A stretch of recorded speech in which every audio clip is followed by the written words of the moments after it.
Well, good morning, good morning.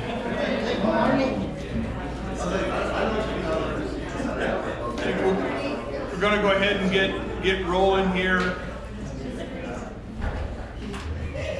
Looks like both of my clocks are actually working and are reasonably close to the same time. On this, probably this last decent weather Sunday before, if you all saw what's coming this week. Yeah. It's a dry heat. It's very dry. And it's very heat. Yes, very cold. Adrian, would you open us this morning? Yeah.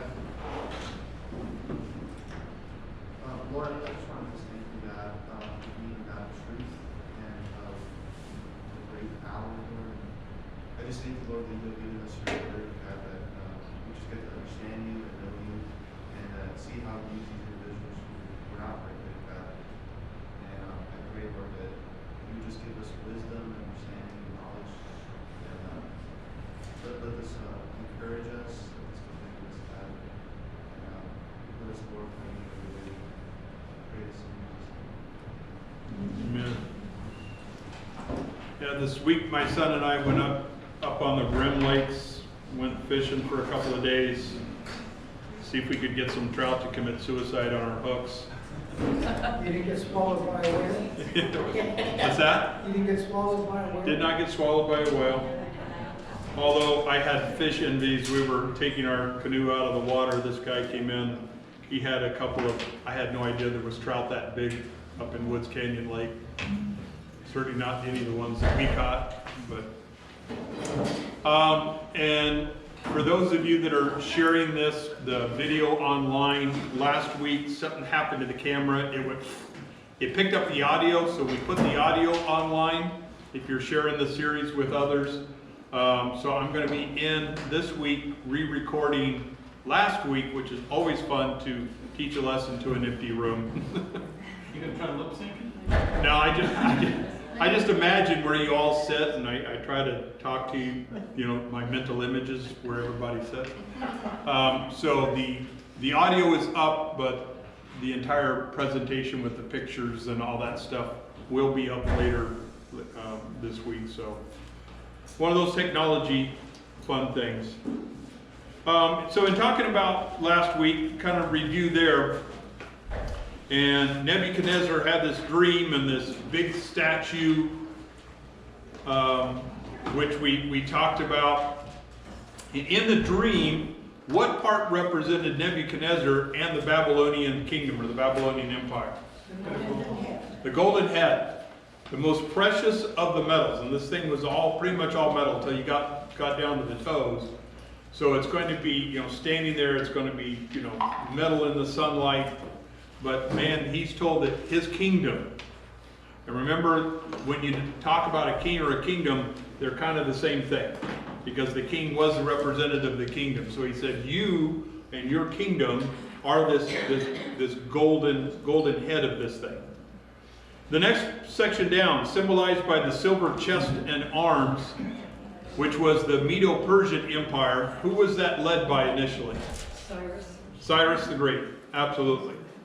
So a little bit less than gold, being the silver. And what was it, if you recall, what was the difference that Babylon did better than anybody else? Organization. They had the organization that nobody else had.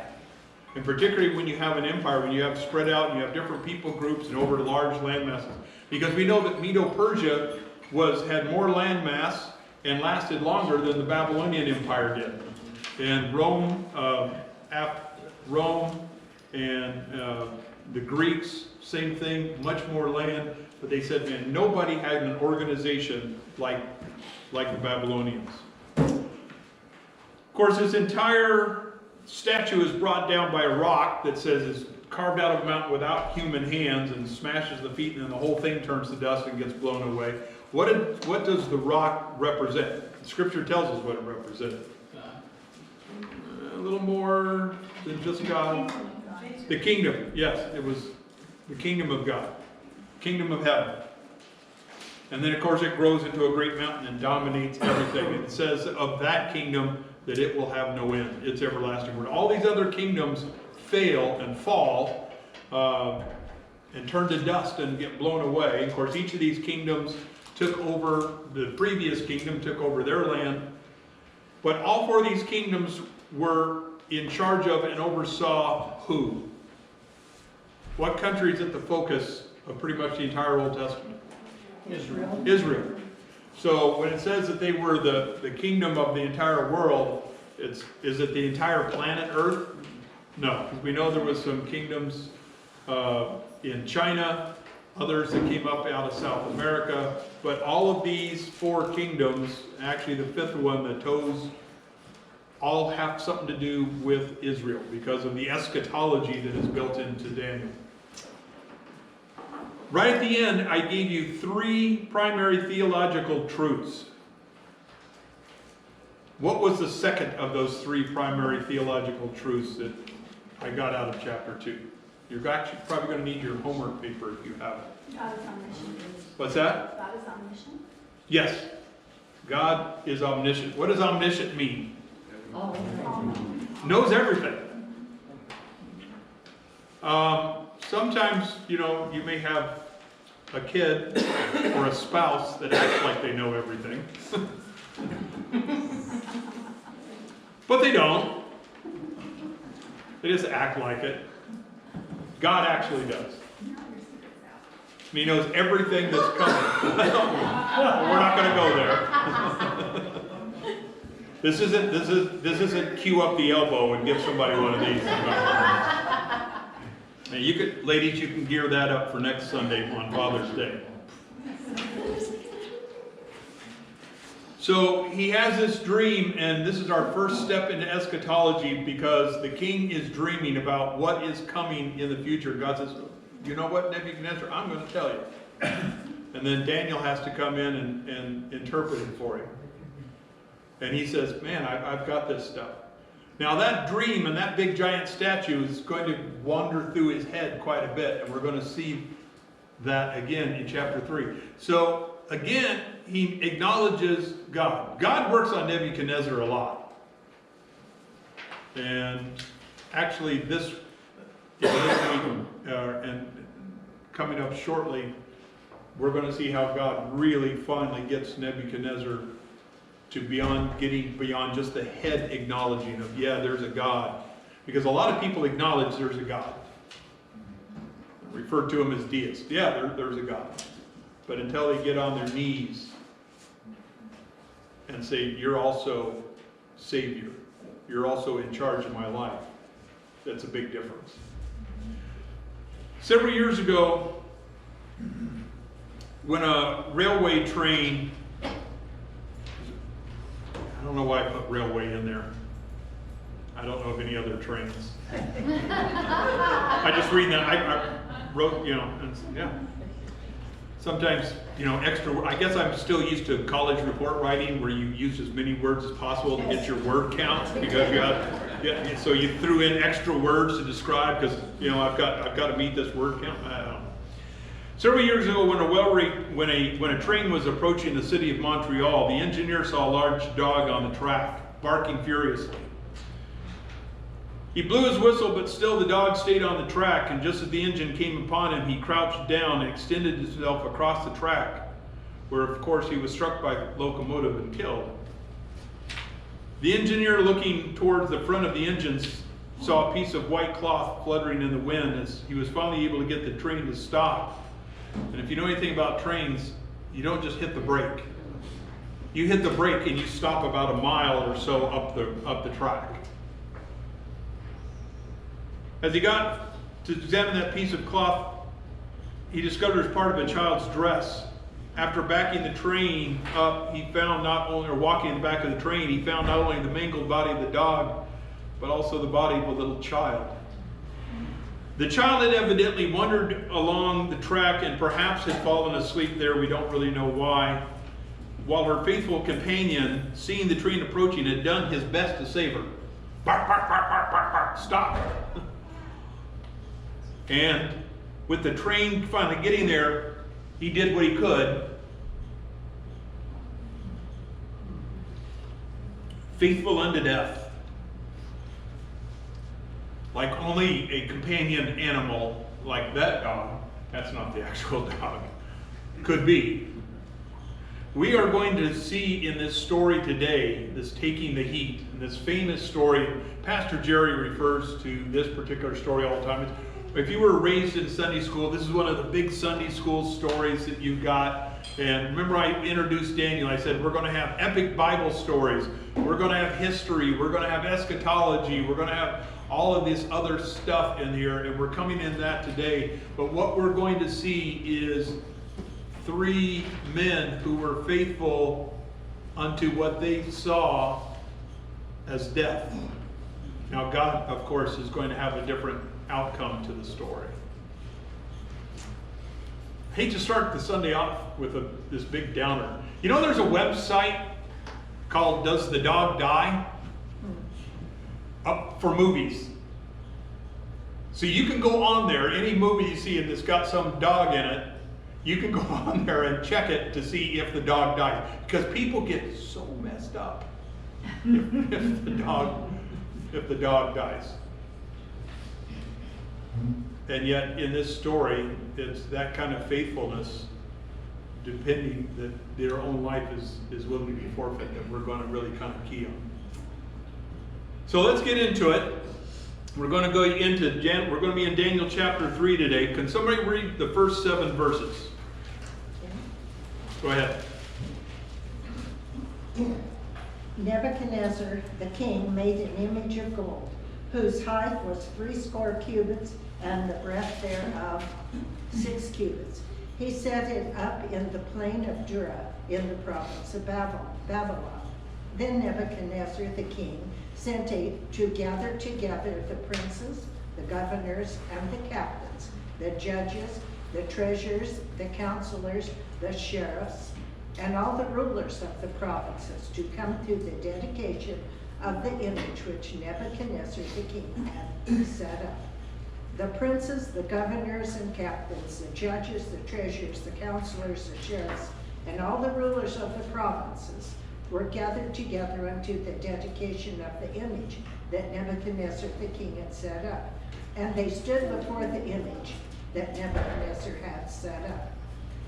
Then an herald cried aloud, To you it is commanded, O people, nations, and languages, that at what time you hear the sound of the cornet, flute, harp, sackbut, psaltery, dulcimer, and all kinds of music, ye fall down and worship the golden image that Nebuchadnezzar the king hath set up. And whosoever falleth not down and worshipeth, shall the same hour be cast into the midst of a burning fiery furnace.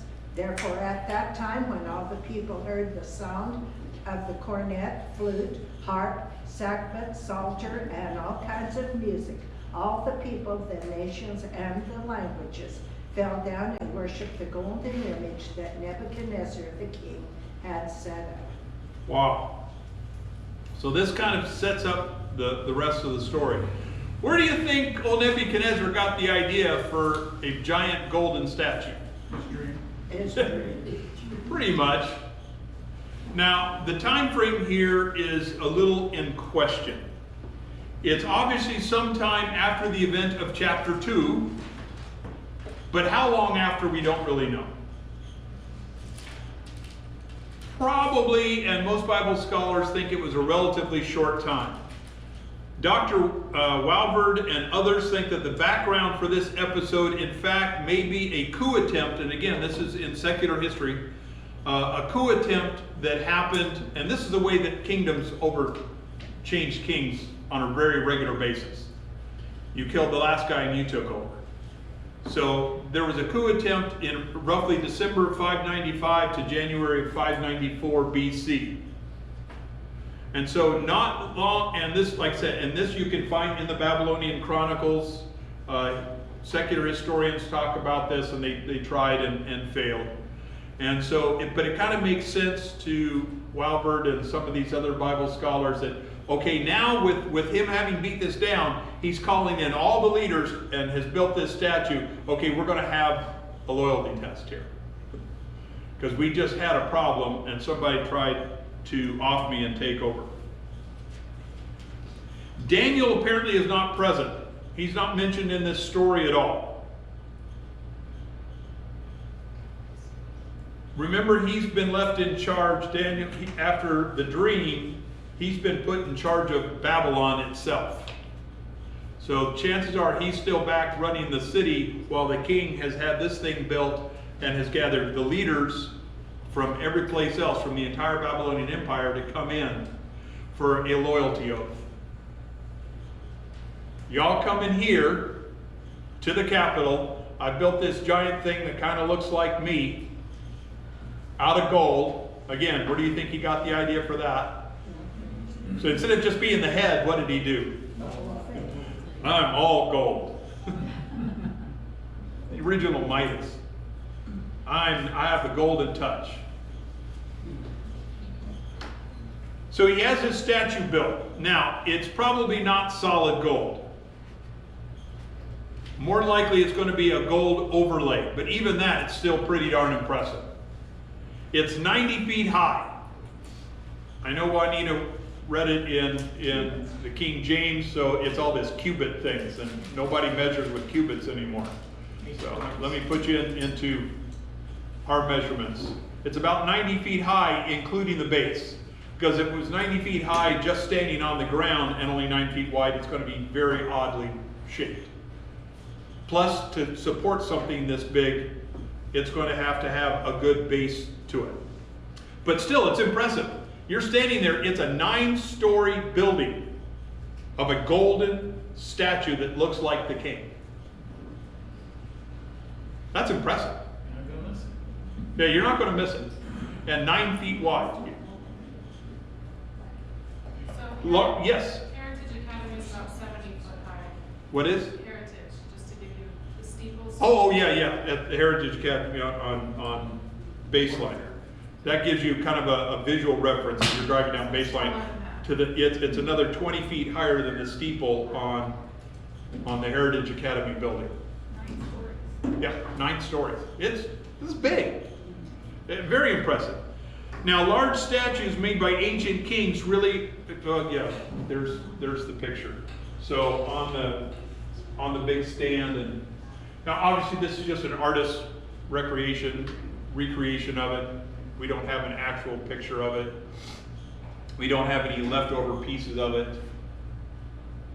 But that, you can, well, it doesn't show up real well here. We can see all the people bowing down just to kind of give you an artist's reference to the thing. Now, large statues made by ancient kings weren't that uncommon. So it's not something that, wow, Nebuchadnezzar did something that wasn't seen anyplace else. The Sphinx in Egypt, 240 feet long, 66 feet high, built around 2500 BC. Pretty impressive. The Colossus of Rhodes, we kind of talked about this a little bit when we were doing the history of Paul. And again, that's an artist's rendition of it. You can see the ships that would sail between the 2 feet.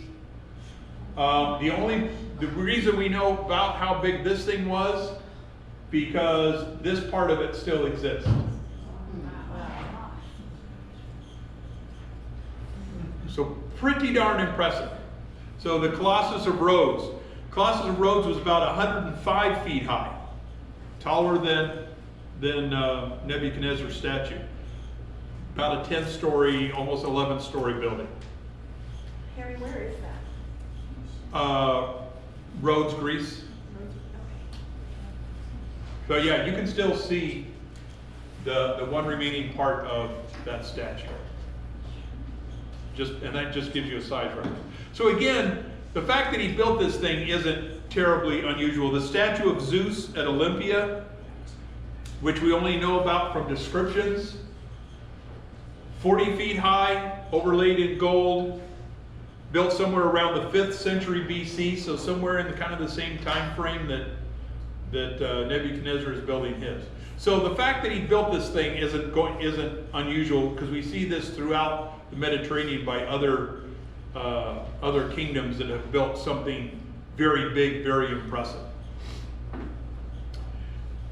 We know that, and it says on the plain of Dura, we don't really know where that is. We know it's going to be somewhere near Babylon, just outside the city. And at least one researcher thinks he's found the base, because they found this huge brick base out in this valley. Now the problem is, under the previous administration of Iraq, we couldn't really get in there. And subsequent to the fall of Iraq, things have been a little crazy, so we haven't been able to get, but prior to that, a French archaeologist is fairly sure, and they would love to get back in there and really do some research and see if, hey, is this the base for that great statue? Again, we don't know. Paul brought over and shared a map. If you don't know, Paul worked for a time in Iraq after the fall of Iraq, training police officers over there. So he's got a lot of great pictures and stories. I'm going to show you some of his pictures of Babylon in another week or two that he shared with me, because they're still impressive to this day.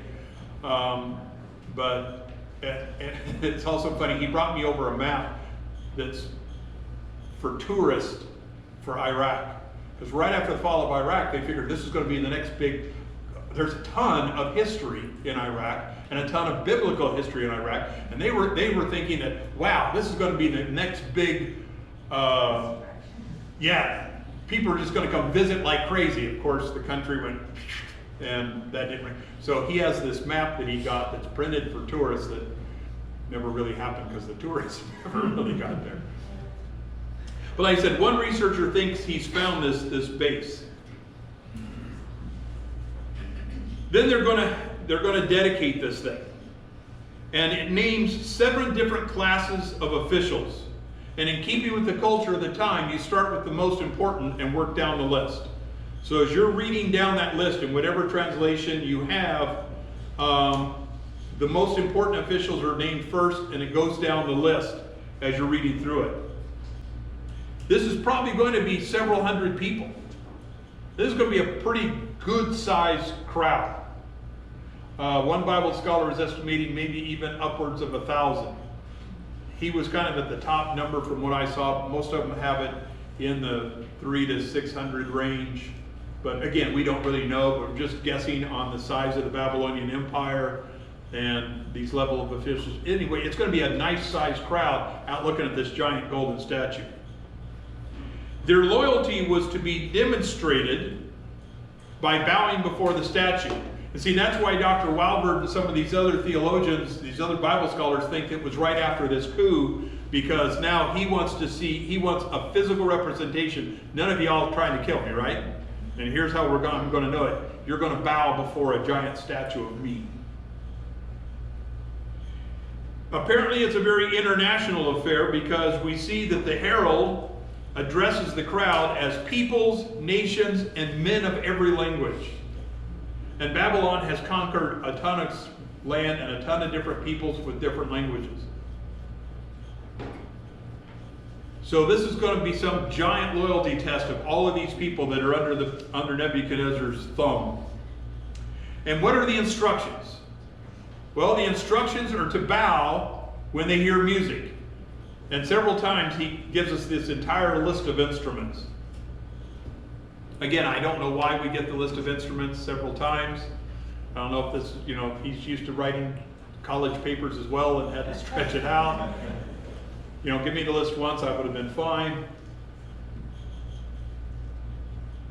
But then it's attached to a warning. Disobedience results in immediately being thrown into a fiery furnace. Now the assumption here is that they had built a furnace right on site to bake the bricks to build the foundation to be able to build this statue. And even if the statue was partly a fired brick and then overlaid in gold.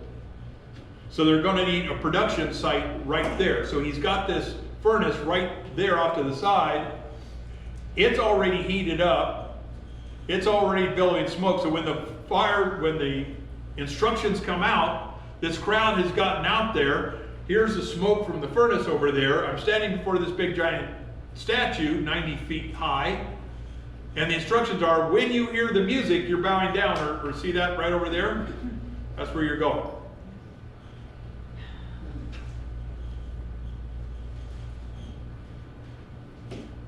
And yeah, put on there that it's going to be right nearby. Now, I was looking for some pictures of it. There's several different, they're not sure of exactly how it looked. The most common idea was kind of a bit of a long house, and then with a big chimney on the end. So you're going to put your fuel in, and you're going to have windows on the side of it. They have found several of these in the past, and you would close or open the windows to allow more or less oxygen in. That's going to come up important in a few minutes in the story. Because the more oxygen, what does a fire take? It takes three things, right? Fuel, heat, and oxygen. And so if you give it plenty of oxygen, you're going to really ramp up the heat. So this thing over here with these windows, you're going to have your loading area for your fuel, and then the big open area where you're going to put in your pallets with your brick to be fired. And at the other end, fairly high up, you're going to be able to drop in your wood for your fire. That also, description is going to come important in a little bit in the story of this upper ramp that then leads to the big chimney where you're dropping your fuel in.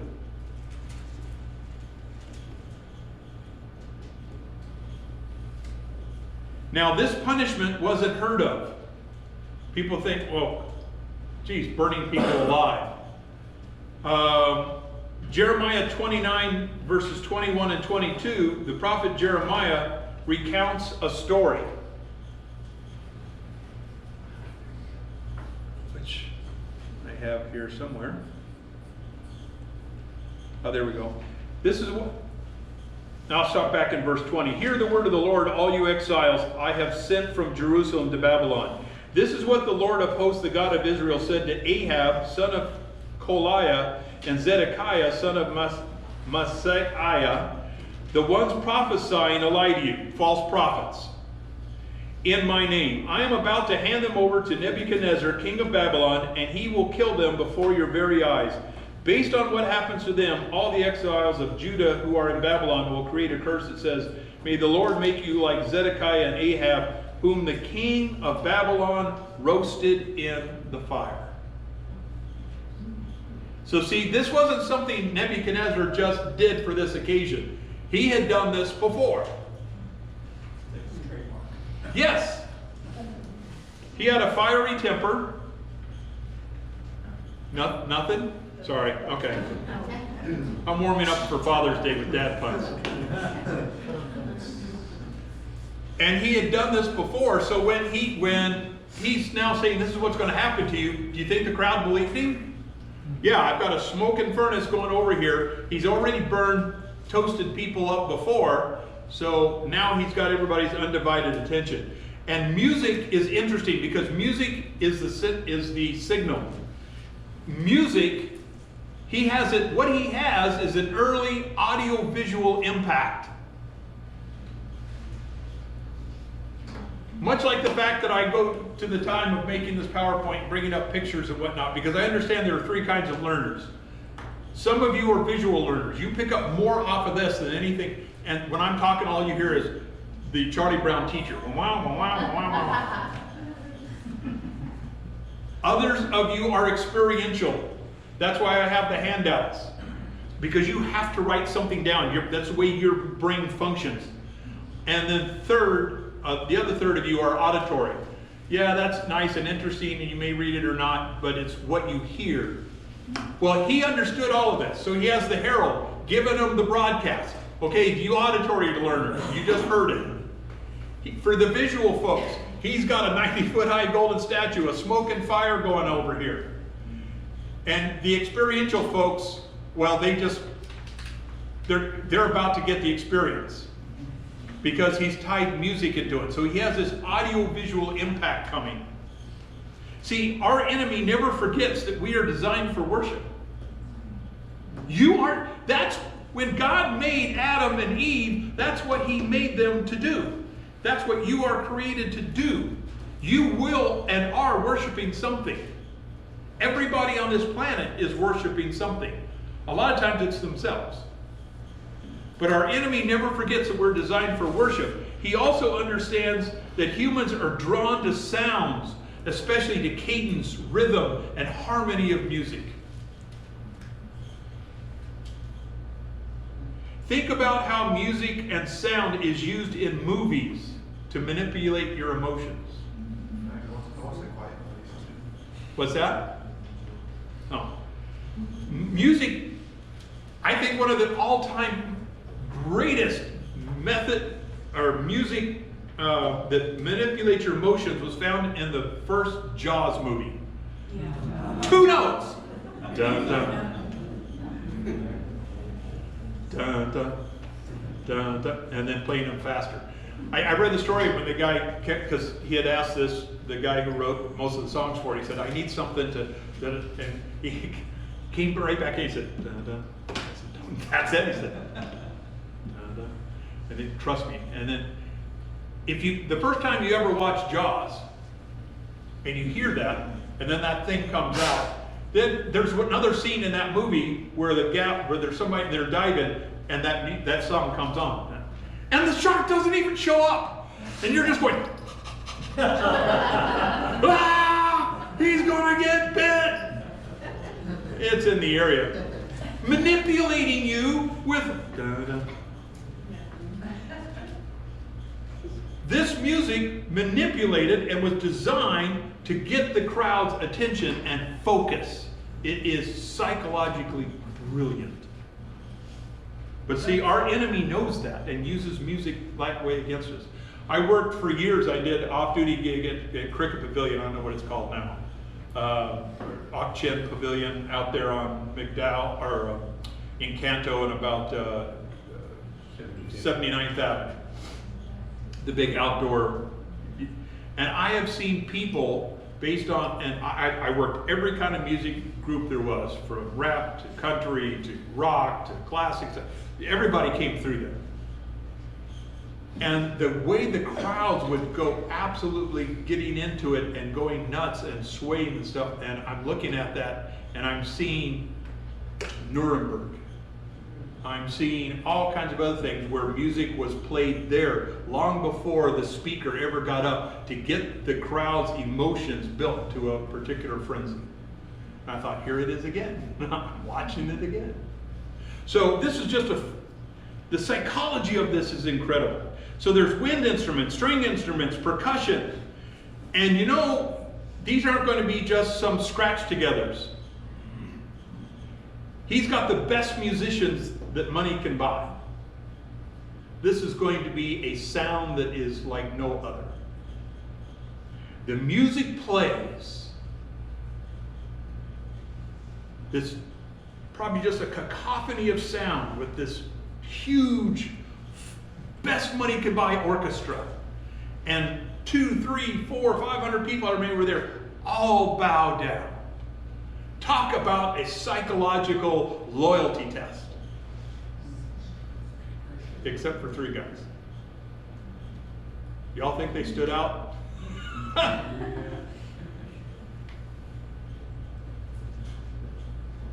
So now we have an accusation and a sentencing. Somebody want to read just verse 8, chapter 3, verse 8, and let's hear the accusation. For this reason, at that time, certain Chaldeans came forward and brought charges against the Jews. Yeah, that's it.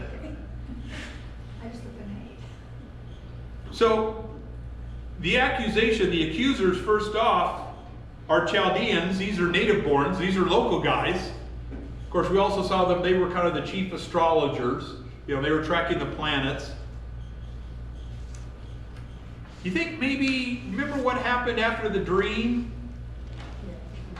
What 3 guys, actually what 4 guys were put over all the rest of the astrologers and magicians and whatnot? Jewish 4 guys. Yeah, these Jewish guys, these captive guys. With these demeaning names. So do you think maybe there might have been a little jealousy, a little resentment? A little bit. Probably. And now, got them. They didn't bow. But notice the first thing they did was they made it racial. Now, I know the Bible and current history tend to just, because they made it a racial thing. These Jews. Okay, switch to United States 2021. These, fill in your blank. These white people, these Asians, these Latinos, these whatever. Has anything changed? No. So the first thing they do is make a racial thing up. Well, these Jews. And it says they are denounced. That word literally means ate the pieces of. This phrase in the Aramaic suggests really severe hatred, very bitter language. These Jews, as they denounced him. In a common vernacular, it might be they chewed them out, although that's nowhere near as harsh. That's that same kind of mindset, to get chewed out. Have you ever had anybody actually bite me when they're yelling at me? But everybody here has probably been chewed out at some point in your life. So you get the idea. And that's what that word means. They are just chewing on it. So with that preamble, now they give the charges. So somebody read the next verses, 9 through 12. Who wants to read it? I got it. Go ahead. They said to King Nebuchadnezzar, "Long live the king. You issued a decree requiring all the people to bow down and worship the gold statue when they hear the sound of the horn, flute, zither, lyre, harp, pipes, and other musical instruments. That decree also states that those who refuse to obey must be thrown into a blazing furnace. But there are some Jews, Shadrach, Meshach, and Abednego, whom you have put in charge of the province of Babylon. They pay no attention to you, your majesty. They refuse to serve your gods and do not worship the gold statue you have set up." Wow. Just saying. Yeah, just say it. Just say it. So they start by reminding the king of his command that he had placed them in power. Remember, king? You're the guy who put these people here. And you all wanted a loyalty test? They just failed. Of course, they hit the part again that they're Jews. Sir? Points out the fact that they were young men, and most of the others were older, Yes. by a couple of decades. Yeah, so it gets back to that whole jealousy thing again. Yeah, these young guys and these non-Chaldeans. So here's their three charges. They said, okay, king, here's the three things that they didn't do. Just in case Nebuchadnezzar was an idiot. They paid no attention to the king. They said, king, they're not listening to you.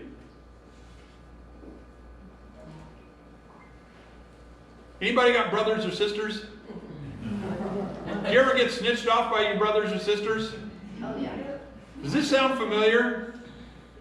They didn't do what they said, Mom. It's essentially what they're doing. Dad, they didn't do what you told them to. I did.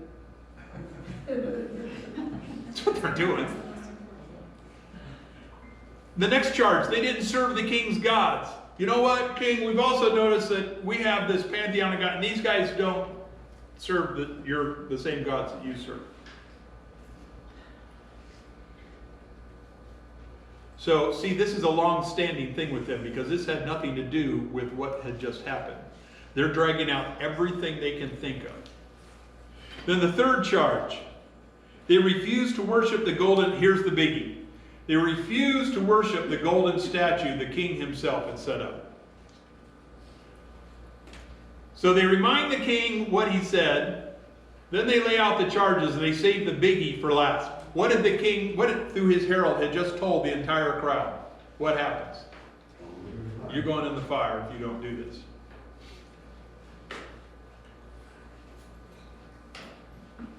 So now we set up a little Inquisition. And no, it's not the Spanish Inquisition for all of you old Monty Python fans. Yeah, see, I know there's a few Monty Python fans out there. You're thinking of being placed in a comfy chair. Yeah. This is not that kind of, this is a real Inquisition. The king is going to find out what is going on. So let's pick up in chapter 3, in verse 13, and read through verse 18. Give me another reader. Go ahead. Furious with rage, Nebuchadnezzar summoned Shadrach, Meshach, and Abednego. So these men were brought before the king, and Nebuchadnezzar said to them, "Is it true, Shadrach, Meshach, and Abednego, that you do not serve my gods or worship the image of gold I have set up? Now when you hear the sound of the horn, the flute, the zither, the lyre, the harp, the pipes, and all kinds of music, if you are ready to fall down and worship the image I made, very good. If you do not worship it, you will be thrown immediately into the blazing furnace. Then what God will be able to rescue you from my hand?" Shadrach, Meshach, and Abednego replied to the king, "O Nebuchadnezzar, we do not need to defend ourselves before you in this matter. If we are thrown into the blazing furnace, the God we serve is able to save us from it, and he will rescue us from your hands, O king. But even if he does not, we want you to know, O king, that we will not serve your gods or worship the image of gold you have set up." Whoa. The king is ticked. Yes. What do you mean there's somebody that didn't bow down? It reminds me of how, I mean, I'm sure we've all had the situation where you talk to somebody and they hear you, but just the pieces they want to hear. Like you could tell them, hey, these are the things you did well, these are the things you did bad, and they'll just remember maybe the things you told them they did well, right? Well, the king just sat there with Daniel not too long ago, and they did the whole dream, the interpretation, my God. So he must be thinking like, oh yeah, they worship this God, but obviously they worship my gods as well. You know, like how is he saying, what? You don't worship the gods? Like this should be clear already. Yeah, because Nebuchadnezzar would have no problem adding one more god into the pantheon. No. Okay, we'll just add you to the rest. Well, wait a minute, you're not doing any of them?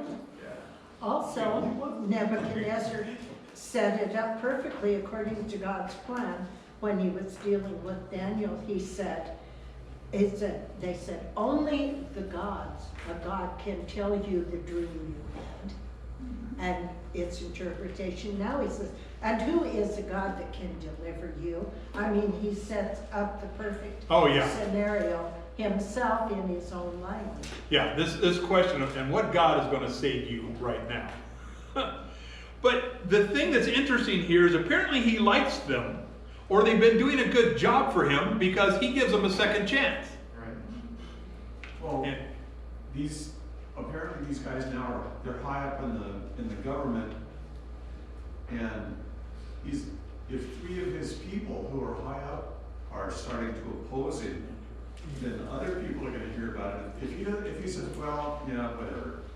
If he lets this slide that he made a command and let these guys get away with it, then he's going to start losing his authority and his power. Yeah, absolutely. So yeah, he's got his reputation to protect and a power chain to uphold.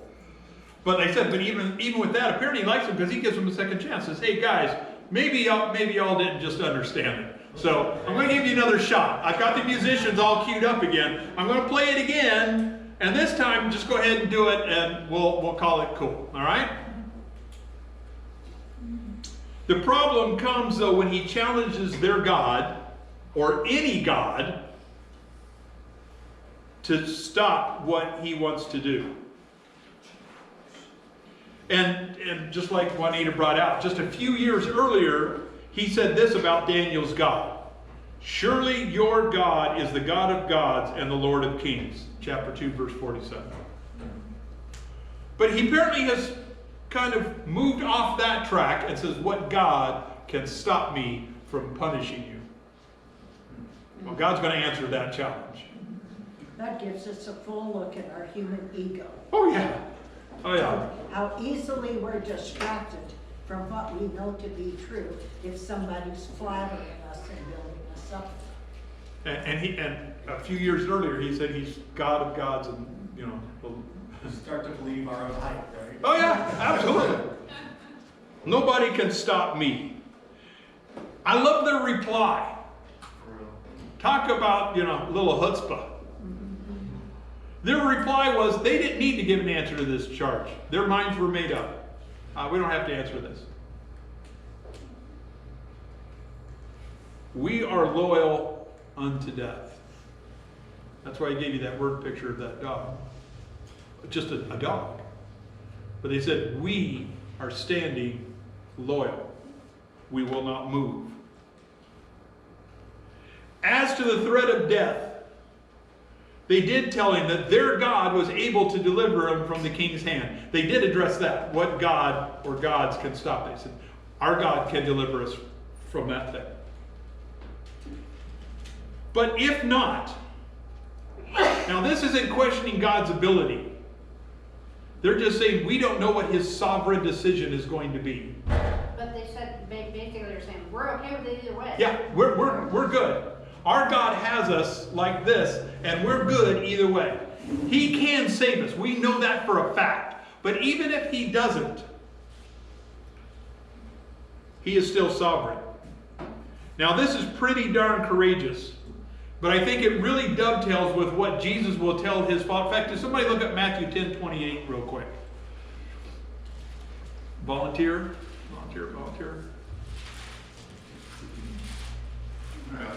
You got it? Go ahead. It says, and do not fear those who kill the body, but do not kill the soul. Rather, Slowly, loudly. and do not fear those who kill the body, but do not kill the soul. Rather, fear him who can destroy both soul and body in hell. So see, these guys had that concept hundreds of years before Jesus was born.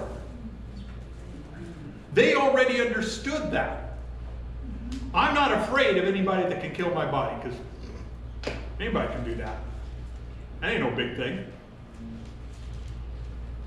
I am loyal to the one who can destroy my soul. Now I don't know, and they said, we don't know which way God's going to go with this, but we know he can. This is some pretty courageous stuff. The fact that they stood there was pretty courageous. Now they're standing before the king. We've got a smoking fireplace going. But whatever they decide, whatever God decided to do, they said, we are going to remain faithful to his commands. Well, old Nebuchadnezzar took this really well. Somebody pick up back in chapter 3, verses 19 through 23. Go ahead. Then Nebuchadnezzar was filled with fury, and the expression of his face was changed against Shadrach, Meshach, and Abednego. He ordered the furnace heated 7 times more than it was usually heated. And he ordered some of the mighty men of his army to bind Shadrach, Meshach, and Abednego and cast them into the fiery furnace. Then these men were bound in their cloaks, their tunics, their hats, and their other garments, and were thrown into the fiery furnace. Because the king's order was urgent and the furnace overheated, the flame of the fire killed those men who took up Shadrach, Meshach, and Abednego. And these 3 men, Shadrach, Meshach, and Abednego, fell bound into the burning fiery furnace. Wow.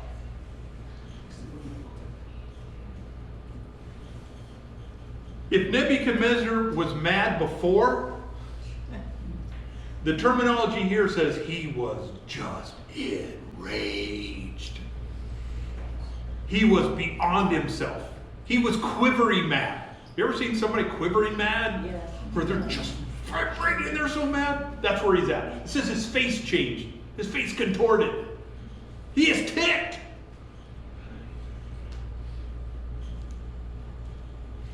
So he says, heat up the furnace 7 times hotter than usual. Now, I don't know, my grill has a nice little gauge on it. Tells me how hot the grill is. They didn't have one of those. So 7 times hotter means just make it as hot as we can possibly make it. That's what 7 times hotter means. They didn't have a thermometer out there say, okay, it's normally at 200, so we're going to make it 1400 degrees. Open up all the windows. Get as much air flowing through this thing. Get that heat just crazy hot. So while that's going on,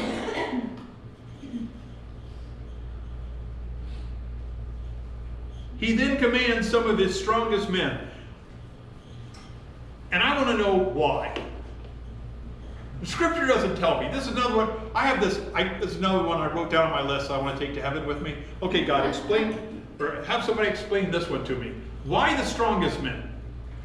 He wasn't fighting. Yeah. They were fighting. Yeah, intimidation, and there's lots of speculation. We don't know yet, but I think it also, God is working through him and saying, okay, give me your best. I'm going to show you how this works out. So he says, give me the biggest, baddest, strongest dudes out of the army. Tie these guys up, throw them in.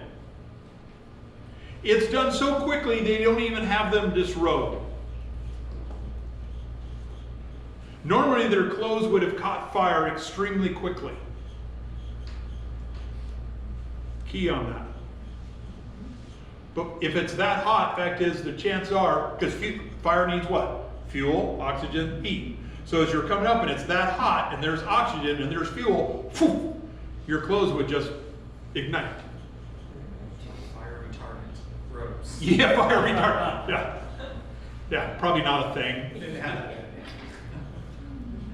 Unknown exactly what happens here, but the strong men are killed by the intense fire. So some of the speculation is they're going up to where you go up to the height and drop the fuel in, that a gust of wind or a change of something happens, and this blast of heat comes out and literally just parboils them on the spot, because you were mainly made of water. So you get something several hundred degrees coming out, you're going to instantly boil, burn, done. Their clothes probably caught fire. And you know what? And that's a possibility as well, because they're not naked running up there. So there's a possibility they flamed up just as they're throwing these guys in. And then at the bottom, of course, is going to be this large opening where they would put in the big pallets of brick. So the king is down there. They're going up and being dropped in where the wood is dropped in. And they're watching this. We got from scripture, he's already burned guys alive like this before. And so now they're going to watch the show.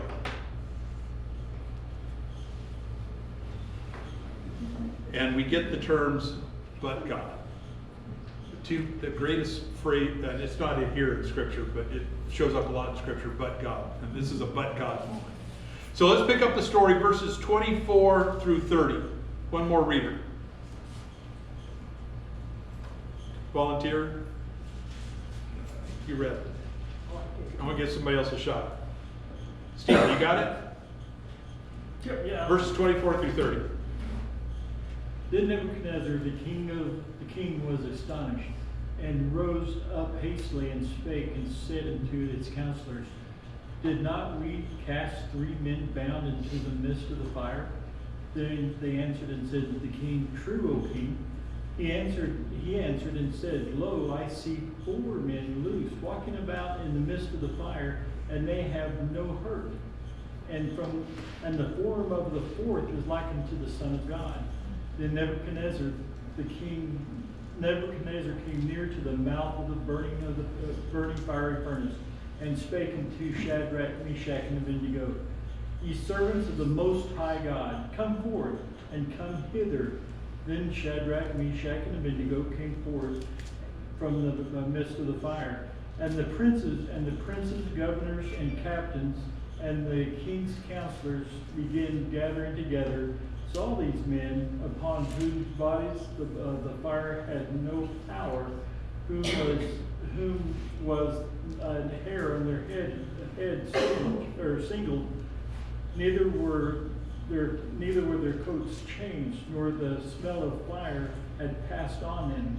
Then Nebuchadnezzar spake and said, Blessed be the God of Shadrach, Meshach, and Abednego, who had sent his angels and delivered his servants and trust in him, and had changed the king's word and yielded their bodies, and they might not serve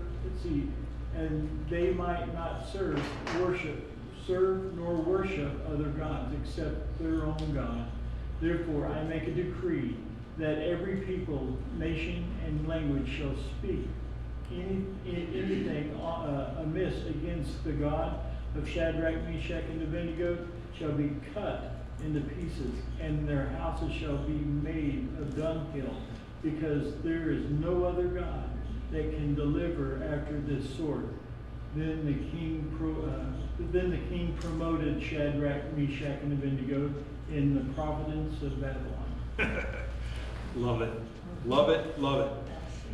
Immediately, instead of seeing 3 victims burning up, Nebuchadnezzar sees all of them walking around, casual like all get out, but there's now a 4th guy.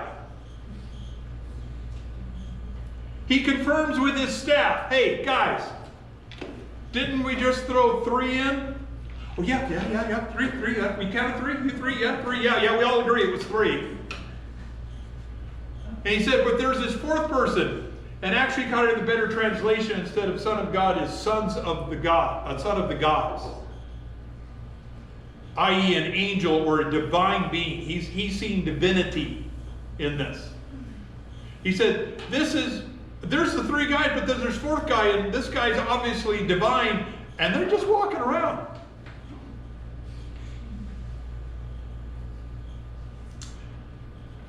Jewish scholars identify this person as an angel. The Talmud says that it was the archangel Gabriel. The term son of the gods, though, ascribes deity to the individual. And angels are not deity. So the language here is very specific in that it describes deity.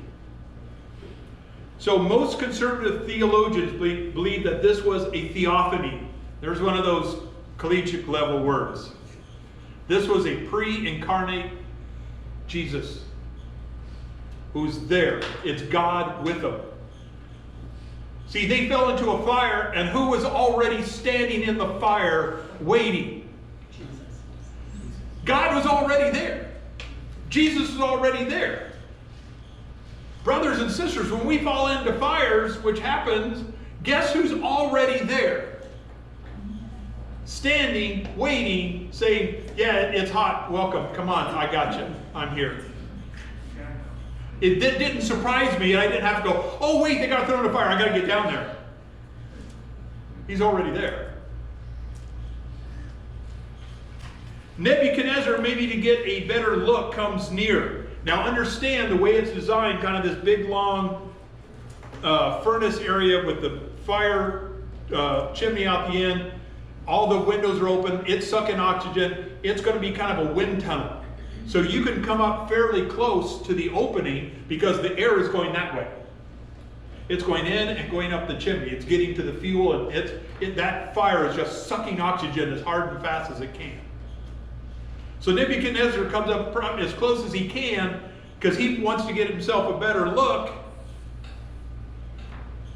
And as he does so, everyone crowds and calls him out. Says, hey, you guys, get out here. And again, in the language here, you don't see any big hurry. Oh, the king wants us. You guys ready to go? Jesus, Lord, thank you. Great to have you here. The king's calling, we got to go. So they stroll out of the fire. Yes, sir. You called? Isn't it great? They just come stroll. Yeah, walked out of the fire. Everybody crowds around him because nobody can believe this. You have people probably out there going, giving them a good sniff because they don't even smell like fire.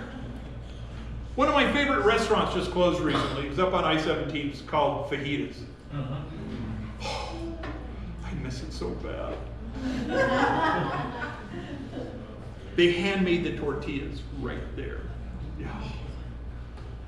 But when you left Fajitas, everybody knew you had just dined at Fajitas because you smelled like the place. Oh, at least.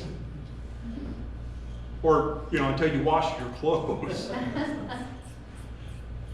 If you've been up camping and you get this, when you get home and unpack the stuff, it smells like the smoke from your fire camping. They don't have any smell on their clothes. Not even their hair is singed.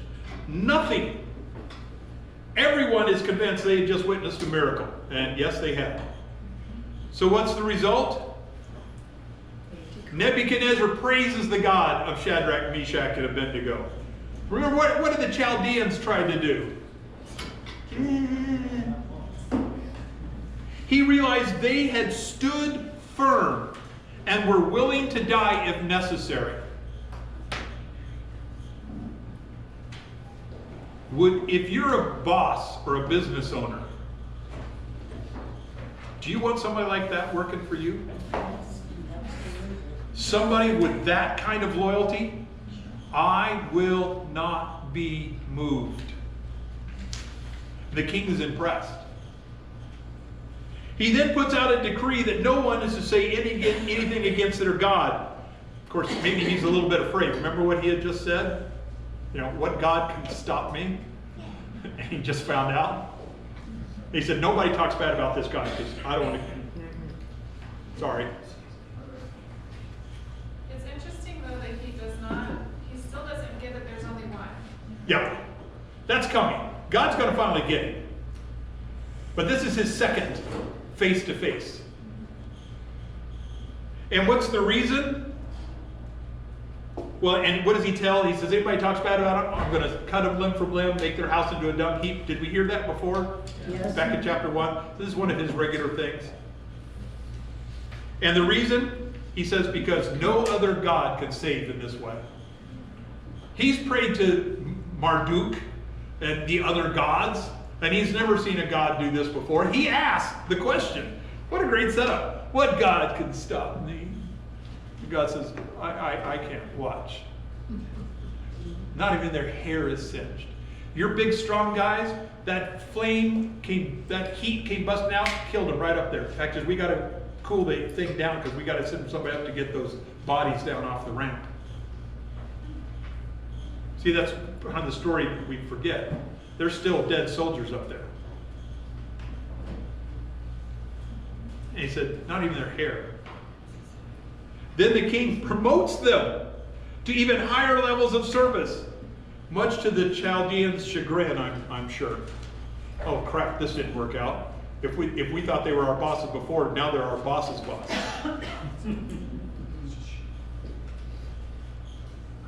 So let me wrap this up. Let me give you the fourth principle. Because again, this entire series, while it's interesting and this is great Bible story stuff, we need something, how do we live in America 2021? When we get somewhere that seems really bad and out of control, God is already there with a plan. Jeremiah 29:11. For I know the plans I have for you, this is the Lord's declaration, plans for your welfare, not for disaster, to give you a future and a hope. That is the verse that is on my third daughter's tombstone. A future and a hope. God is already there. You know, in the book of Esther, Mordecai ended up the same way, in a position higher and more dominant. Much higher. God has a really interesting sense of humor. You can and should pray about it when you find yourself in the fire. But the omniscient God that we got introduced to already knew about it. He's already there with you in the circumstances, no matter how dire it may seem. He's already there. God showed Nebuchadnezzar he was in control. And back to Judah's defeat, that had nothing to do with who had the strongest God. Because God just showed him who had the strongest God. I can save you out of a raging fire. And Nebuchadnezzar recognized, my God can't do that. I've never seen Marduk do that. God also desired that through the witness of this incident, many people in that generation, and actually through time to ours, because God had to put it in Scripture. So God has used this story generation after generation to show who He is. That people would turn in faith to Him for salvation, the God who can save. Even the author of Hebrews inspired believers in his day. And I think I know the women just studied Hebrews. By reminding them of past heroes of the faith there in chapter 11, but in verse 34 of chapter 11 of Hebrews it says, and He who quenched the fury of the flames. What story do you think the writer of Hebrews had in mind? That's your God. So what's our fourth principle? How do we stand up under pressure in a godless society? You stand firm on what you believe, even if it gets really hot.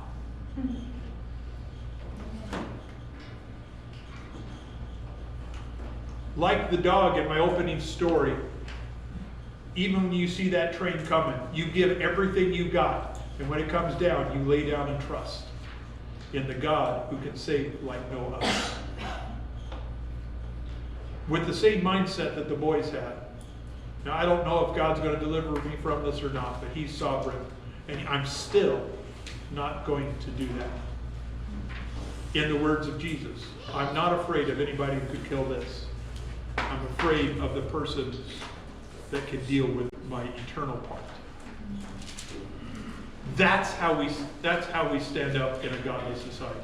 That's our fourth principle, stand firm. Bill, would you close us? Heavenly Father, I thank you for this day, and I thank you for your many blessings, Lord. I just thank you for just phenomenal lessons, and I just pray, Lord, that you just open our hearts to you, Lord, and that we're able to know that you're there, no matter what, no matter how big, whatever it may be, it seems to us, Lord, that you already got us. I thank you for that, Father. And I'm able to walk in that confidence each and every day, knowing that you know the plans and you've got this taken care of. I do thank you for this body, Lord, and Harry, and all just everyone here, Father. I just ask you to put your hand upon today's message and service, Lord. I pray, Lord, that if there's anyone amongst us that doesn't know who you are, that may be struggling, Lord, I just ask you that you just bless their hearts open wide and just show them that they're living another day, another moment, another second in this life, Lord. I just thank you, Lord, for this great opportunity to come and worship you, Lord. Thank you for all things in Jesus' name. Amen. Amen. If you want to read ahead, chapter 4.